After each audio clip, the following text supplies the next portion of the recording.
Halo, selamat malam untuk kamu yang mungkin sekarang sedang bersandar di kasur atau sekedar memandangi langit-langit kamar, mencoba rileks setelah melewati hari Senin yang ya terasa luar biasa menguras tenaga.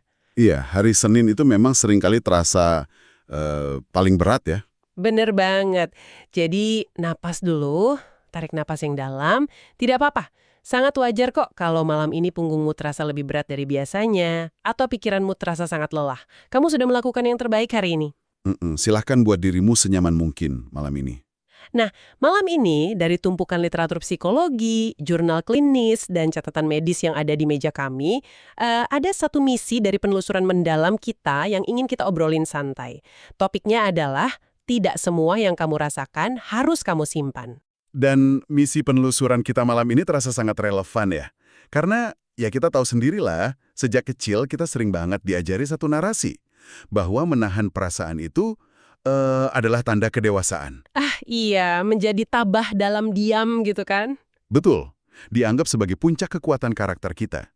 Padahal, literatur sains klinis yang kita baca membuktikan cerita yang sangat bertolak belakang loh.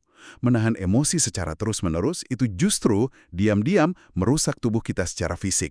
Wah, merusak secara fisik ya. Coba kita bayangkan sebuah senyuman. Di kondisi ideal, senyum itu kan bentuk koneksi yang hangat, yang ringan. Alami gitu keluarnya. Iya, tapi ketika kamu masuk ke dunia kerja atau kehidupan dewasa yang penuh tuntutan, senyum itu sering berubah wujud. Dia bukan lagi ekspresi yang alami, tapi ya menjadi sebuah tameng pelindung. Bener banget. Terutama di hari yang panjang kayak hari ini ya. Saat kamu mungkin memaksakan senyum di sebuah rapat, padahal di dalam kepalamu rasanya sudah sangat lelah. Sudah ingin menyerah. Makanya, malam ini, di ruangan yang aman ini, kami ingin mengajak kamu untuk pelan-pelan melepaskan topeng itu. Sesuatu yang sangat manusiawi sih, memaksakan senyum saat stres berat. Tapi di saat yang sama, itu sebenarnya adalah sebuah medan perang tersembunyi. Medan perang tersembunyi? Iya, sebuah arena di mana kita bertarung melawan diri kita sendiri dari dalam. Oh, paham. Kalau boleh aku rangkum pakai perumpamaan ya, menahan emosi itu ibarat kita lagi ada di kolam renang, terus kita berusaha menekan sebuah bola pantai yang besar ke dasar kolam. Perumpamaan yang pas banget. Airnya mungkin tampak tenang. Orang-orang di sekitar kita cuma melihat riak-riak kecil. Tapi di bawah air, otot lengan kita gemetar, bahu kita tegang, seluruh tenaga kita terkuras hanya untuk menahan bola itu supaya tidak melompat ke atas. Terus-terusan menekan gitu. Nah, dari kacamata biologis nih, apa yang sebenarnya dialami tubuh kita saat kita memaksakan diri menekan bola itu berjam-jam? Analogi bola pantai itu menggambarkan dengan sangat tepat apa yang oleh peneliti psikologi bernama James Gross disebut sebagai supresi ekspresif. Supresi ekspresif. Oke. Jadi ini adalah kondisi spesifik di mana sebuah emosi sudah terlanjur lahir dan menyala di dalam dada kita. Misalnya rasa marah atau sedih yang dalam. Tapi kita mengerahkan sumber daya kognitif kita untuk memblokir ekspresi luarnya. Jadi wajah kita dikunci supaya tetap datar gitu ya? Betul. Nada suara dijaga agar tetap stabil. Dan menahan bendungan ini, yaitu membutuhkan energi otak yang luar biasa masif. Berarti ya tidak ada istilahnya kita bisa memendam perasaan dengan santai dong. Secara fisik sistem kita dipaksa bekerja lembur tanpa kita sadari. Tidak ada sama sekali. Karena emosi itu bukan sekedar konsep abstrak ya. Emosi adalah serangkaian perintah kimiawi dan biologis. Maksudnya ada reaksi nyata di dalam tubuh. Ketika kamu merasa sangat marah atau tertekan, bagian otak yang bernama hipotalamus mendeteksi ancaman itu dan langsung menyalakan alarm perang di tubuhmu. Sistem saraf simpatik aktif seketika. Wah, langsung siaga satu dong. Iya, tubuhmu dibanjiri oleh hormon stres, terutama kortisol dan adrenalin, yang bersiap untuk mode lawan atau lari, atau fight or flight. Nah ini nih, ini bagian yang sering bikin aku mikir keras. Hormon-hormon itu kan secara evolusi dirancang supaya kita punya tenaga ekstra untuk berlari dari predator atau melawan bahaya fisik kan? Tepat sekali. Secara historis memang begitu. Tapi masalahnya saat stres itu terjadi di zaman sekarang, kita lagi duduk di kursi kantor atau diam di ruang keluarga, kita tidak berlari kemana-mana. Terus kemana perginya energi sebesar itu? Energi itu terjebak di dalam sistem peredaran darahmu. Jantungmu memompa darah lebih cepat untuk mengirim oksigen ke otot lengan dan kaki, bersiap untuk lari. Tapi kan kita cuma diam. Nah, karena tubuhmu diam secara fisik, aliran darah yang deras ini menekan dinding pembuluh darah yang menyempit. Ibaratnya, kamu menginjak pedal gas mobil dalam-dalam, tapi rem tangannya kamu tarik penuh. Astaga, mesinnya pasti cepat rusak kalau kayak gitu. Bener banget. Ada gesekan internal yang terjadi secara terus-menerus. Dan inilah letak bahaya utamanya. Bahaya utamanya? Iya, jika menekan emosi ini menjadi gaya hidup yang dilakukan setiap hari, kadar kortisol di tubuh akan terus tinggi. Ini memicu stres kronis. Dan stres kronis ini larinya kemana? Dari literatur medis yang kita kaji, kondisi ini jelas melemahkan sistem imun. Bahkan, risiko peradangan sistemik di dalam tubuh yang bisa diukur dari kadar protein C reaktif atau CRP di dalam darah, itu meningkat hingga 22% pada orang yang sering memendam emosi. Tunggu, 22%? Wah, tinggi banget. Sangat tinggi. Dan CRP yang tinggi ini adalah indikator bahwa ada peradangan di tingkat sel, yang merupakan pintu gerbang utama menuju penyakit jantung di masa depan. Hanya karena kita memaksakan diri terlihat baik-baik saja ya. Kalau dampaknya separah ini, rasanya kita harus mempertanyakan mengapa kita terus-terusan menekan bola pantai sampai tangan kita kebas. Setuju. Kenapa coba kita lakukan itu? Jawabannya sepertinya sangat melekat dengan lingkungan tempat kita bernapas setiap hari. Kita tumbuh dalam budaya yang mengajari kita untuk, ya tahu sendiri kan, budaya gak enakan. Iya. Kita memang sangat dibentuk oleh lingkungan sosial kita. Di Indonesia, nilai budaya kita sangat menjunjung tinggi harmoni komunitas. Mengutamakan kebersamaan di atas segalanya gitu ya. Betul. Dalam sosiologi, ada yang namanya display rules, yaitu aturan tak tertulis tentang emosi apa yang pantas dan tidak pantas ditampilkan. Di masyarakat Jawa misalnya, konsep rukun dan tepas lira itu sangat mendominasi. Prinsip hidup yang mengajarkan bahwa menjaga perasaan orang lain, menjaga ketenangan suasana, itu jauh lebih mulia daripada mementingkan ego sendiri. Walaupun ya, itu berarti kita harus menelan kepahitan kita sendiri secara diam-diam. Tepat, spontanitas emosional, terutama amarah atau kekecewaan, itu dianggap sebagai kegagalan mengendalikan diri. Dianggap kurang dewasa lah ya. Iya. Hal serupa juga terlihat di masyarakat Minangkabau. Laki-laki di sana sering menghindari konflik konfrontatif terbuka karena penghormatan terhadap struktur budaya. Kemarahan jarang diutarakan secara meledak-ledak. Biasanya disampaikannya lewat apa tuh? Dibungkus lewat pantun atau pepatah pepitih yang sangat diplomatis dan halus. Jadi maksudnya secara sosial dan kultural kita terlihat jauh lebih elegan dan beradab, tapi di dalam pembuluh darah kita, tubuh kita tetap harus bekerja keras menghambat respons emosi primer tadi. Benar sekali. Otak biologis kita itu tidak peduli dengan seberapa puitis pantun yang kita buat. Kalau kita merasa terancam atau marah, sinyal stres tetap ditembakkan ke seluruh tubuh. Tapi ini memunculkan pertanyaan baru nih. Kalau ini berakar dari budaya komunal yang nggak enakan, apakah berarti represi emosi ini murni cuma beban budaya ketimuran kita saja? Gimana tuh maksudnya? Karena kalau kita lihat di Barat, mereka kan sangat individualis, ekspresif, dan selalu menggaungkan kebebasan berekspresi. Apakah tubuh mereka bebas dari tekanan ini? Oh, nyatanya tidak. Represi emosi ini tuh sangat adaptif dan mengambil bentuk yang berbeda di masyarakat Barat. Di sana tekanan utamanya bukan harmoni komunal, tapi tuntutan efisiensi kerja dan profesionalisme. Profesionalisme? Ya, tuntutan pekerjaan. Betul. Literatur yang kita bedang ini menyoroti profesi seperti tenaga kesehatan atau pekerja layanan sosial. Mereka dituntut untuk selalu tampil tegar, efisien, dan ramah, sekacau apapun kondisi pasien atau klien yang mereka hadapi. Wah, berat juga ya. Sangat berat. Memalsukan empati sambil menekan kelelahan batin ini menguras cadangan kognitif di otak, yang pada akhirnya berujung pada compassion fatigue atau kelelahan kasih sayang. Kelelahan kasih sayang itu sebuah istilah yang terdengar sangat kontradiktif, namun terasa sangat berat ya. Menguras cadangan empati sampai tidak bersisa sama sekali. Dan ini membawa mereka pada tingkat burnout yang ekstrim. Risiko stroke dan penyakit jantung iskemik itu melonjak drastis pada pekerja yang sering memendam kelelahan mentalnya. Oh, jadi efeknya sama-sama merusak fisik. Benar. Jadi Apapun label yang membungkusnya, entah itu kesopanan di timur atau profesionalisme di barat, tubuh merespon penekanan emosi dengan kerusakan yang persis sama. Tuntutan profesionalisme dan kebiasaan menahan emosi ini ternyata tidak hanya merusak tubuh kita di level individu.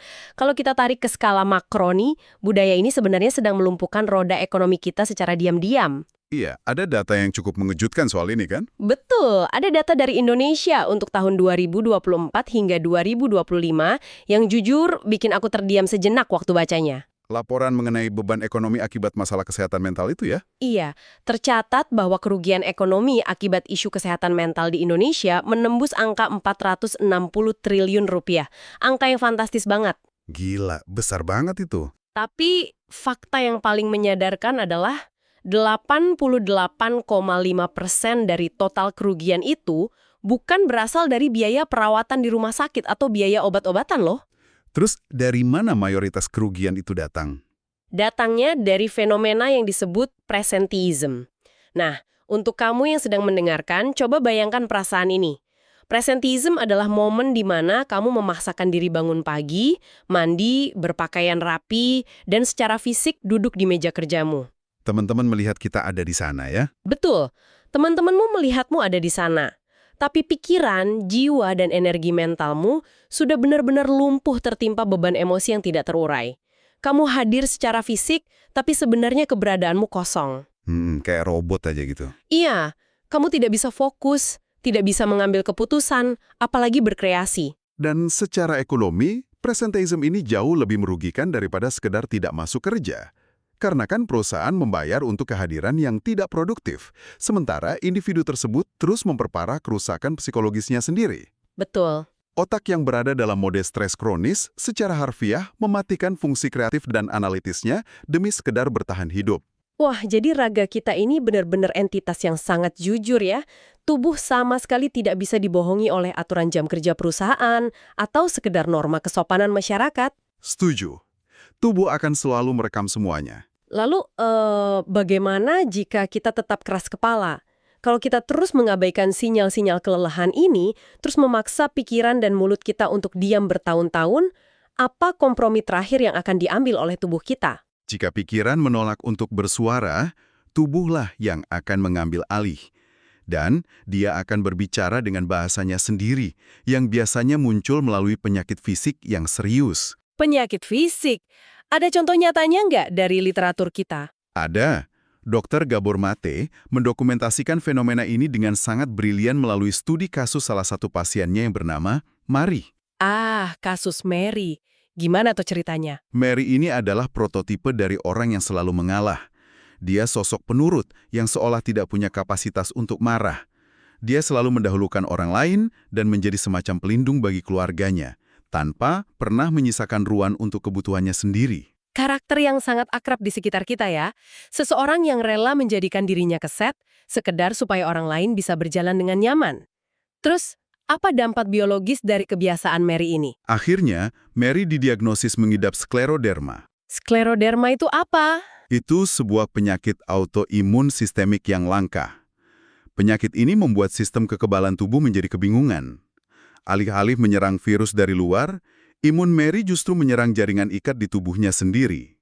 Astaga, efeknya ke tubuh seperti apa? Dampaknya sangat tragis. Kulit dan organ-organ dalam Mary itu perlahan-lahan mengeras dan menjadi sangat kaku. Itu sangat ironis. Jadi, karena pikiran dan mental Mary tidak pernah berani untuk berkata tidak pernah berani membangun tembok batasan emosional untuk melindungi dirinya, tubuhnya sendirilah yang secara harfiah membangun tembok pertahanan fisik yang keras itu. Kamu menangkap makna biologis dari penyakit itu dengan sangat tepat. Stres kronis yang menumpuk membuat sel-sel imun kehilangan fungsinya untuk membedakan mana kawan dan mana ancaman. Jadi tubuh mengambil tindakan ekstrim ya? Betul. Tubuh mengeksekusi perlindungan ekstrim karena mentalnya tidak mampu melakukannya. Dan kasus semacam ini bukan sekedar teori orang barat saja loh. Di literatur lokal kita, ada studi kasus yang sangat mendalam dari sebuah rumah sakit di Bandung.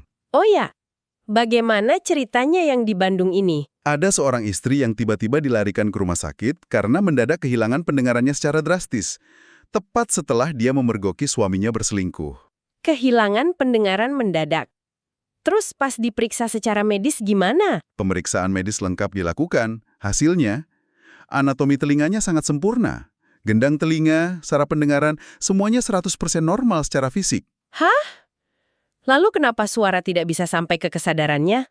Nah, setelah dilakukan pendampingan psikologis, ditemukan bahwa dia mengalami gangguan konversi.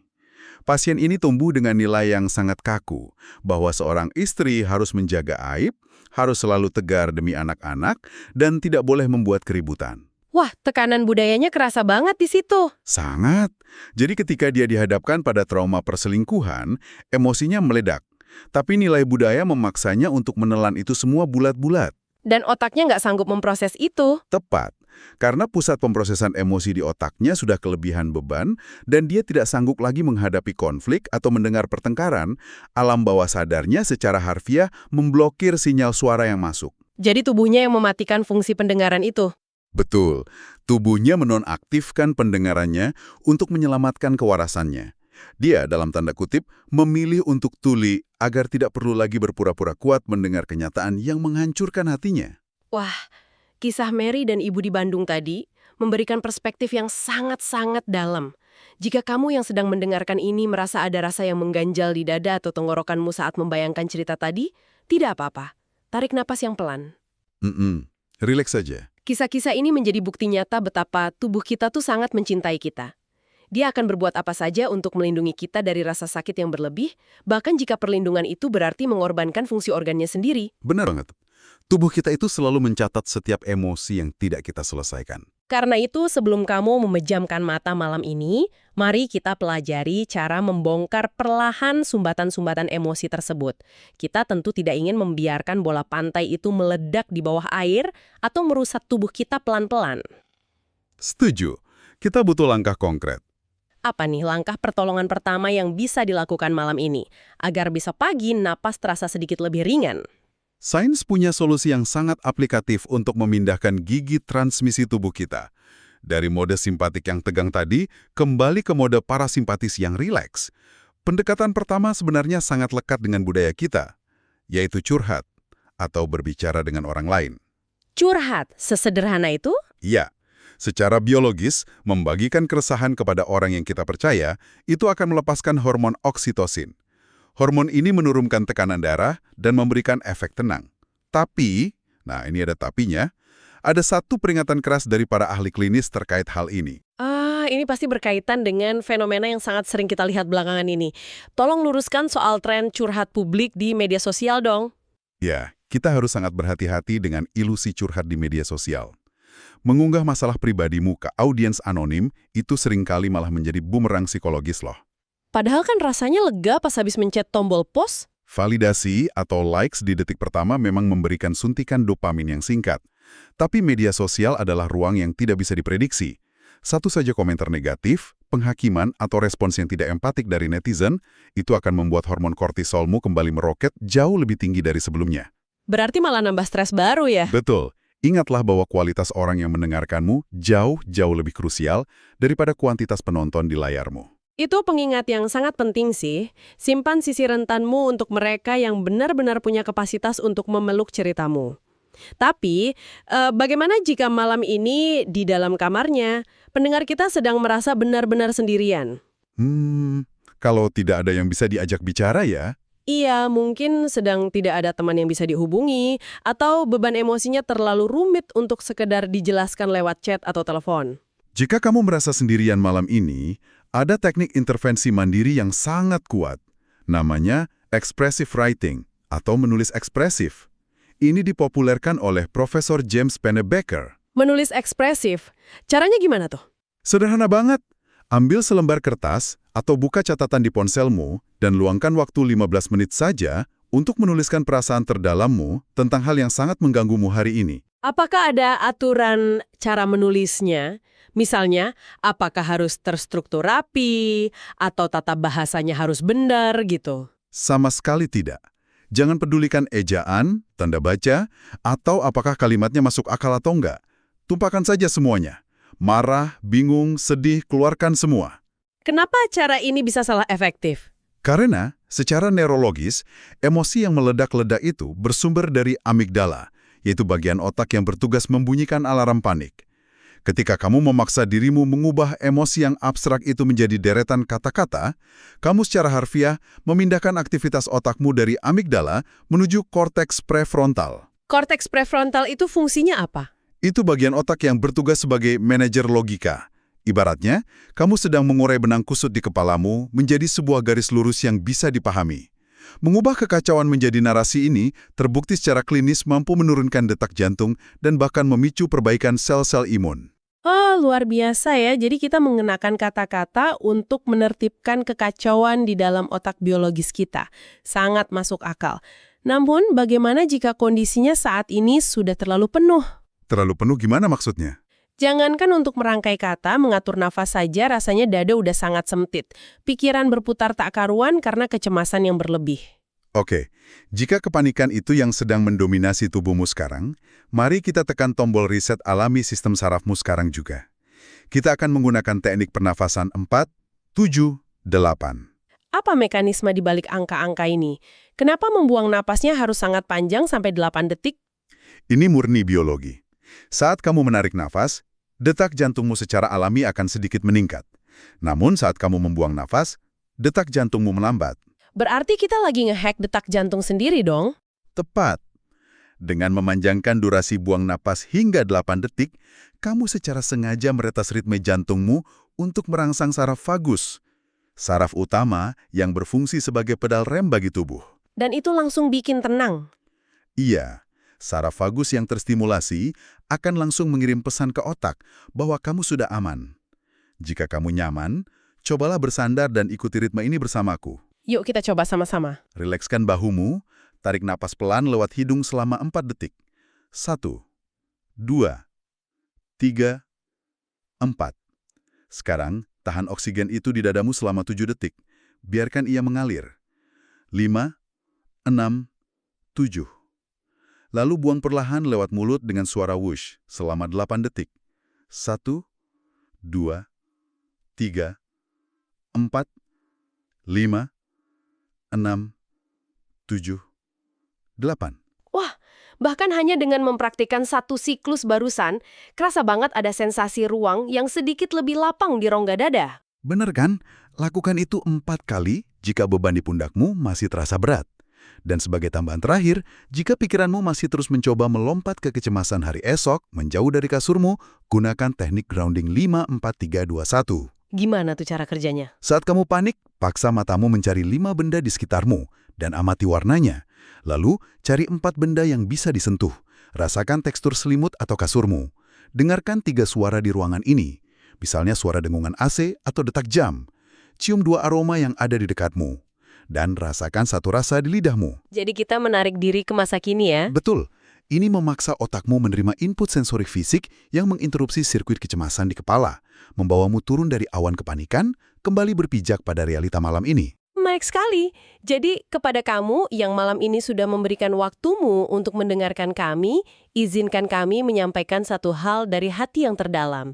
Merasa lelah, merasa sedih, sangat marah, atau kecewa pada hari ini, itu sama sekali bukanlah sebuah kelemahan. Itu valid banget perasaannya. Memendam semua perasaan tersebut karena alasan gak enakan atau demi menjaga agar orang lain tetap nyaman, pada akhirnya justru mengkhianati dan menyakiti satu-satunya tempat tinggal yang kamu miliki seumur hidup, yaitu tubuhmu sendiri. Merawat kesehatan mental itu tidak pernah berarti kamu harus berjuang mencapai titik kesempurnaan di mana hidupmu bebas dari emosi negatif. Itu adalah standar yang sangat tidak masuk akal. Betul. Kesehatan mental adalah tentang memiliki keberanian untuk mengakui luka, tidak memikul semua rasa sakit itu sendirian, dan mau memberikan ruang bagi tubuhmu untuk melepaskan tekanan yang sebenarnya bukan milikmu. Malam ini, tolong peluk erat dirimu sendiri atas kerja keras dan ketahananmu melewati hari Senin yang panjang ini. Selama bertahun-tahun, lewat berbagai cerita dan nasihat di sekitar kita, kita selalu diajari bahwa keberanian yang sesungguhnya adalah berdiri tegak, tak tergoyahkan, menelan segala rasa sakit, dan pantang meneteskan air mata. Namun, melihat semua bukti dari dalam raga kita sendiri malam ini, bagaimana jika ternyata puncak tertinggi dari keberanian seorang manusia adalah justru saat dia membiarkan dirinya terlihat rentan, Sebuah pemikiran yang sangat layak untuk direnungkan. Bayangkan kembali bola pantai yang sejak tadi pagi kamu tekan kuat-kuat di dasar kolam. Malam ini, perlahan-lahan, lepaskan genggaman tanganmu. Biarkan bola itu melompat ke permukaan, biarkan airnya terpercik. Apa satu rasa sakit yang diam-diam kamu tahan seharian ini? Dan maukah kamu melepaskannya malam ini juga, agar besok pagi kamu bisa bernapas dengan lega? Selamat malam dan selamat beristirahat.